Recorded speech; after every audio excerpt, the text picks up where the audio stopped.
Aujourd'hui j'avais envie de vous parler cheveux, de toutes mes nombreuses expériences capillaires, les succès et les ratages. Donc à la base, et comme vous pouvez le constater depuis que mes racines ont repoussé, je suis brune. Mais genre brune de chez brune. C'est-à-dire qui laisse très peu de place à la fantaisie. Et si vous sentez la frustration, c'est normal.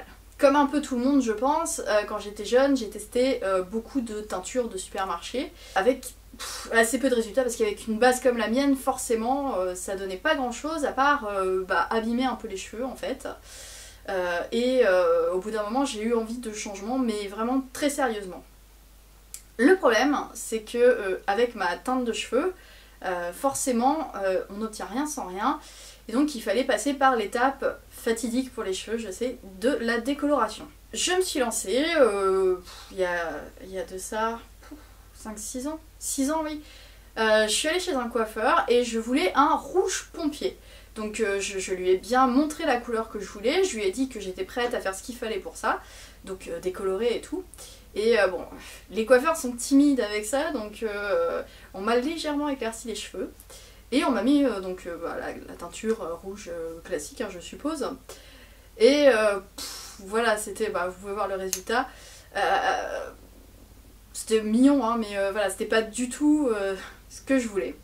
Donc, encore plus frustrée, je suis rentrée chez moi et voilà, j'ai décidé de me lancer et d'acheter des produits chez un grossiste en coiffure pour décolorer vraiment mes cheveux moi-même. Alors la première fois, vous pensez bien, hein, après avoir fait du rouge sur les cheveux, puis, juste avant j'avais fait une coloration noire, donc ça a été très compliqué.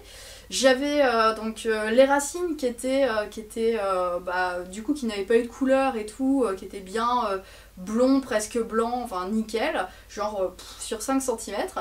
Et puis les longueurs et les pointes, les longueurs jaune poussant dégueulasse, et les pointes orange. C'était très très laid, enfin la décoloration, hein, parce que après, moi ce que je voulais faire c'était une couleur rose, parce que je savais hein, la décoloration ça allait être compliqué. Et donc le rose en fait a l'avantage de permettre de assez bien recouvrir, surtout si après la décoloration vous avez une espèce de base jaune pisseux dégueulasse orange. En fait avec un rose un peu foncé on arrive quand même à recouvrir le tout. Donc c'était pas tip top, c'était pas non plus ce que je voulais parce que moi en fait à la base je voulais vraiment plutôt du bleu. Et bon, c'était pas possible parce que pour avoir du bleu, il faut vraiment avoir une base bien décolorée, bien jolie, parce que sinon on obtient très vite un vert moche, enfin voilà. Donc ça a été la première étape. Bon, mes cheveux ont un petit peu morflé, mais enfin, j'ai vu un petit peu la différence, mais pas tant que ça finalement, ça allait, c'était avec des masques et tout ça, les soins appropriés. Voilà, c'était très raisonnable, donc voilà, j'étais plutôt contente. Et puis ce qu'il y a de bien avec les couleurs que moi je fais, qui nécessitent effectivement au préalable une décoloration pour avoir une base quand même assez claire pour que la couleur prenne bien et soit bien flashy, mais enfin ce sont des couleurs qui n'abîment pas du tout les cheveux, qui sont vegan, enfin les marques, donc je vous mettrai en barre d'infos, c'est La Richer Direction, Manic Panic, ce genre de trucs. Et elles ont l'avantage et l'inconvénient d'être que semi-permanentes, c'est-à-dire que elles vont très vite délaver en fait. Mais bon, elles n'abîment pas les cheveux. Donc il faut les refaire régulièrement. Ça c'est l'inconvénient, mais l'avantage c'est que ça permet de changer aussi souvent. Donc après le rose, j'ai testé un rose un petit peu plus foncé, framboise.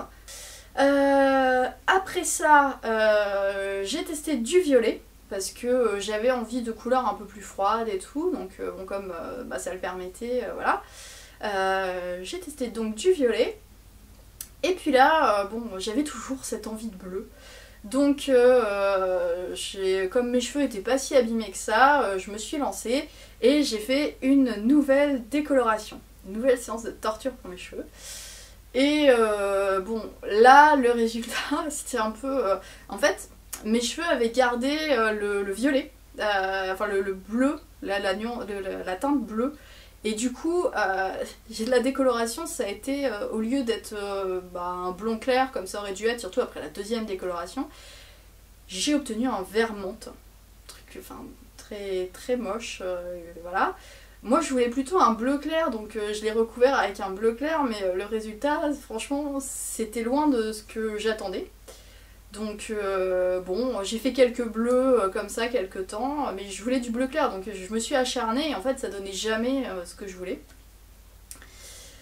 Après ça,